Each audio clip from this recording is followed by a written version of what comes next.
Hey everybody, welcome back once again to Vinyl Fridays Daytime Edition. I know I said a couple episodes back that I was trying to avoid albums which the Needle Drop had already covered and recommended heavily, and I'm going to break that today to talk about Ariel Pink's Pom Pom. And the reason I want to do that is because I think this album does a great job of showcasing some of what I love in music and in music production and style. And even though this is not necessarily one of my favorite albums of all time, it's definitely close. It's close to my top list, but it's just got it makes it easy to describe what I like about the songs. Now, this is a long-ass album. It's a big double album, as you can see, a gatefold LP with all the lyrics and cool drawings and shit on the inside. It's neato. But the whole style of this is this sort of 70s psychedelic sound, and when you hear this album or any of Ariel Pink stuff for the first time, you can easily be forgiven for thinking that it was actually recorded in the 70s because he makes everything deliberately sound very lo-fi and washed out, although with, more bass and a little more modern sounding than it actually could be had it been recorded back then. But, that's the old tricks of the trade right there. But the style of this, it's 17 songs, all in very different styles. Even though they all have the same kind of plucky, psychedelic pop feel to them, they're all different avenues of that. There's some songs on here that you could probably imagine that they were made by two different bands, And part of that is because a handful of the songs were written by another guy. I don't remember his fucking name. This other famous dude who wrote lots of weird, irreverent songs, and was very prolific, who died, but he had given a bunch of songs, before his death, to Ariel Pink to record, such as Plastic Raincoats at the Pig Parade, and Nude Beach A Go-Go, or I think maybe Sexual Athletics might have been one, or Jello. Yeah, Jello I think is one.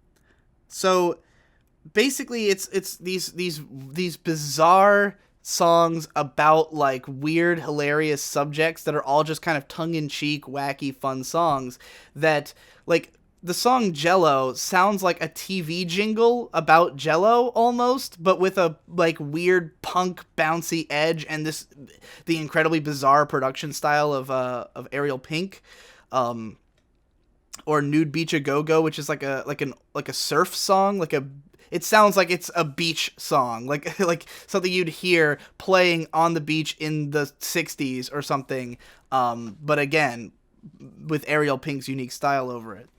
So you've got tracks like that, but then you've got other ones that are just like straight up 80s new wave songs, or like things that sound like would have sounded at home in the 80s, and or 70s, and like don't even seem odd.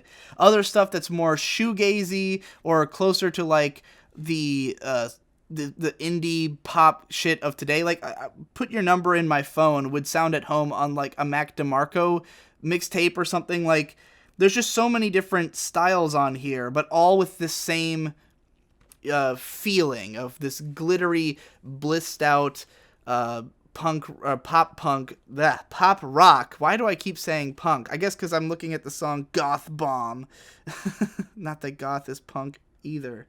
I don't know what the fuck I'm talking about. I'm really sick and I'm losing my mind at this moment.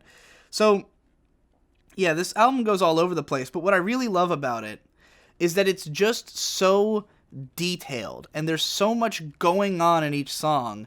And the perfect example would be track 2, White Freckles, which is a pop song that is in like a prog rock time signature. The whole thing, I think, is in 5/4, not unlike the song 5/4 by Gorillaz.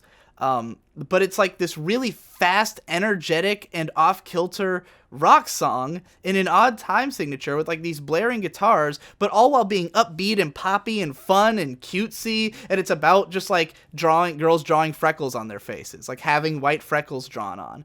But as the song goes along, almost every line of the vocals is like recorded in a different way, where you'll hear